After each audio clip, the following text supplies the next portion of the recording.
All right. Alicia, you are live. So don't do nothing crazy. They Oh, I silly. won't. I'm I just won't.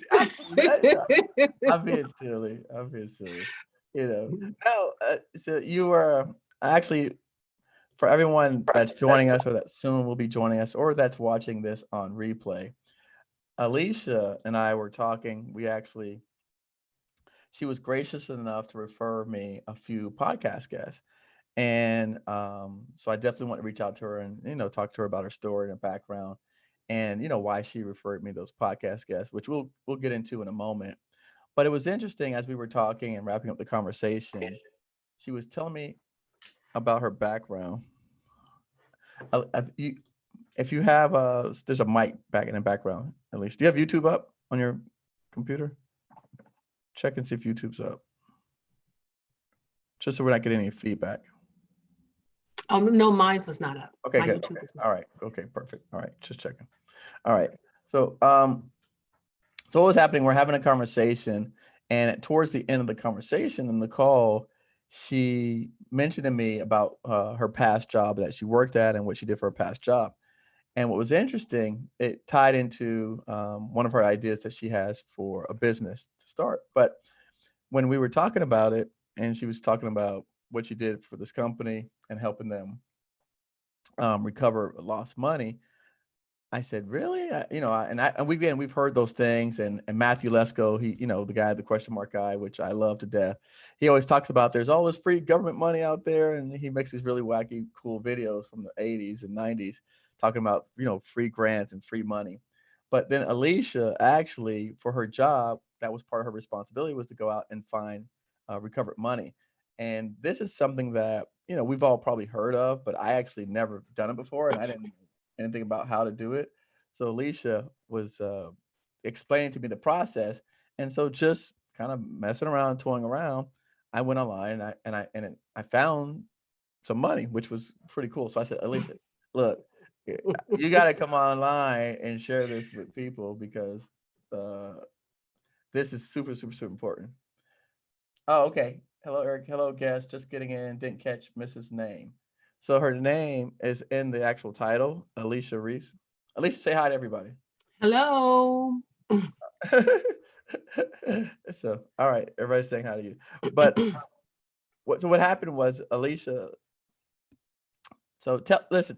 First of all, let's talk about the even where we started at today, which is why you why did you refer some of the guests to me, and what was the thought process behind that?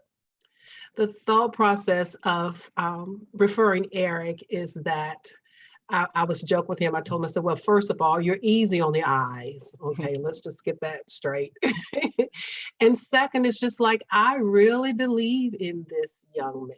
He looks like me. He's so trustworthy. And it was just like a lifeline that I really needed as far as myself. I needed information, and it was just like, man, Eric is on it. So I really trusted him. So I'm like, let me refer him some, people that I run across. So Right. that's how I, started, you know, And doing and Eric. and no, and I thank you for that, and that's why we're on the phone today. So again, for anybody out there who has someone that they've run across, maybe someone at higher up level that they can't get access to, or someone that recently retired that you think would be a good guest for the show, the podcast, definitely I want to encourage you to share that information. Let us know. She was kind enough to send us someone, and it was a wonder. I mean, this guest, he it was actually right along the lines of what we're doing right now in terms of what I'm doing with my organization. So it was perfect, the guest. But why are we here today? The goodies. So can you tell us what you were telling me about your previous job, your previous employer, and what you did back in was it 2011? Yeah, 2011. Okay. Yes, I was working from home. Part of my background is I was like into real estate, and I would look for like foreclosed properties, working with different investors. Right. This particular investor had introduced me to another investor, and his name is Jeff. Excuse me. And I was working from home, and I was looking for surplus funds. Never really heard of it, and I'm like, okay, well, I trust the guy, so we'll do that. And surplus funds, or either they call it unclaimed funds. Now, mind you, this was back in 2011. So I've seen the commercials about, oh, there's billions of dollars, blah, blah, blah, blah, blah. I'm like, yeah, all right. Okay. And, but basically he hired me. I was working from home. And what I would do, because he was basically working out of the state of New York, he was in Charlotte, I'm in Charlotte, working out of the state of New York and California and Nevada. Okay. So, how unclaimed funds came about was that when people would lose their house through foreclosure or bankruptcy or whatever, say if it's let's just say Bank of America, you know, Bank of America was only owed like $50,000. But when the house went for auction and they sold it for $150,000. So by law, Bank of America or the lending institution, they can only get back what is owed them, plus the attorney fees or the back taxes or whatever. So in essence, what happens to this extra money? Right. Because Bank of America, they can only get what was owed them. Okay. So what that money would do, because what a lot of homeowners was doing, if they lost their house, they would leave and they would not leave a foreign address, or, you know, the house was vacant for whatever reason. Who's going to leave a foreign address when they walk up on the house? People, yeah, believe it or not. They just walk away, yeah. They just walk away, you know, because they feel, you know, I've lost it, it's in foreclosure, and they just leave it. So the institutions, they're not in business of looking for people. So the only address that they had on file was the address that the house went up for foreclosure on, okay? So when the check came back, it just sat there for years. So after 3 years, whatever the institutions, if it's a state or local, if it's local or county or city, by law in North Carolina, after 3 years, they have to send it to the state. Okay, that check, that uncashed check has to go to the state. So it sits in the state Treasury Department, okay? So when you Google your name, make sure, like when you Google the state wherever you're in, if you're looking for your name, make sure it's the official state website, because there are a lot of when you Google it, there's a lot of companies, you know. I'm gonna pull up, so you tell me how to do it. Okay. I'm pulling up Google. Okay, and you tell me. All right, now what do I Google? Okay, you can just Google just the state of Nevada. Okay. Oh, state of Nevada unclaimed funds. Yeah, unclaimed funds, but make sure it's the official state of Nevada. Okay, because so each state has one. So now there's an unclaimed property. Is that what the one we want to look at? Yeah, unclaimed. Yeah, it's interchangeable on unclaimed property, unclaimed funds, but it's unclaimed. And make sure it stays like .gov or Right. you know. So it's actually interesting. Hold on. Interesting. Yep, a big pop-up that says there's people trying to solicit for that. Okay. So let's see, unclaimed property. All right. Let me check.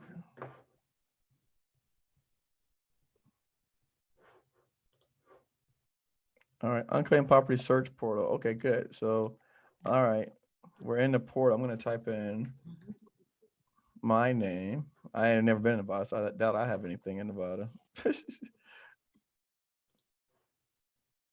Nope, I don't have anything in here in Nevada. Okay. So essentially, now how does this work? What happens? Like, what did you guys like? How does that work? So if we find something, what is the process? Okay, let me tell you my personal process, because I found recently $135 belongs to me in the state of Carolina. I'm going to do it in Florida, by the way. Okay, in Florida. Because when we did it in Florida, I actually did this and I didn't find anything for me, but I typed in my brother's name and that's his old address. Boom. Voila. There you go. Now it says property type bank drafts reported by American Express, and that his old address where he used to live. That's it. See. All right. So it says, "Do you want to claim his account?" So it looks like he's got some money there. Which that's what prompted me to like, let me, you know what, you got to tell some people this, because I'm sure my brother don't know he got money out there and he could use the money. so that's really neat. I like that. That was exciting for me. And then it went off screen. So I was like, how do I do this again? So, okay, cool. All right. So now what do we do next? What's the You next step in do. the process? Yeah, and each is different. Like the state of North Carolina, they had like 2 page where I clicked on to file a claim. So I printed that off. I had it notarized for like about $5. And they gave me a claim number when I filled out my information online. They gave me a claim number. So I kept that when it had it notarized and I mailed it to the state of North Carolina. Mind you, it takes a long time because they say, a lot of people are filing claims. But mine is like $135 and it could take about 90 days. But there is monies that's out there. You don't really have to pay anybody to do this. You can just go online. If it's your grandmother, whatever state that you have lived in, look for relatives' names and Oh, their address, and that is their money.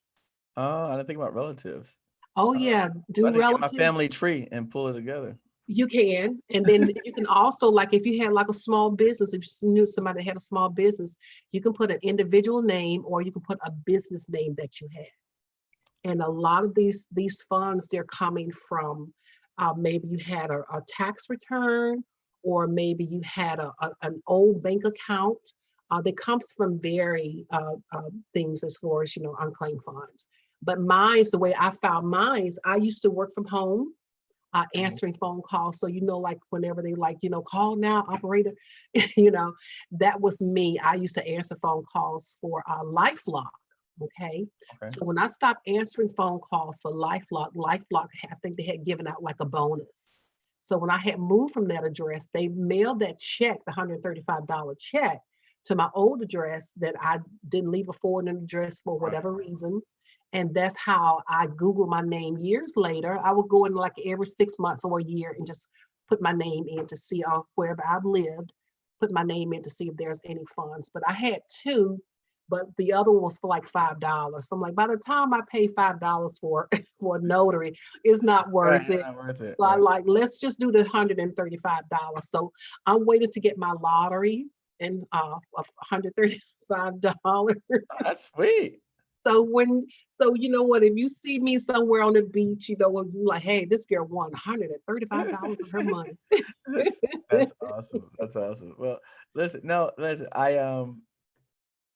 so here we go. So someone actually said I got 130 last week from an old savings account. Don't know what happened because I don't remember walking off and forgetting my account. I claimed it on a Friday and had a check by Wednesday. Woo woo. All right, cool. That happened with someone. But cool. for all of us like myself who doesn't know about this, definitely want to put the information out there.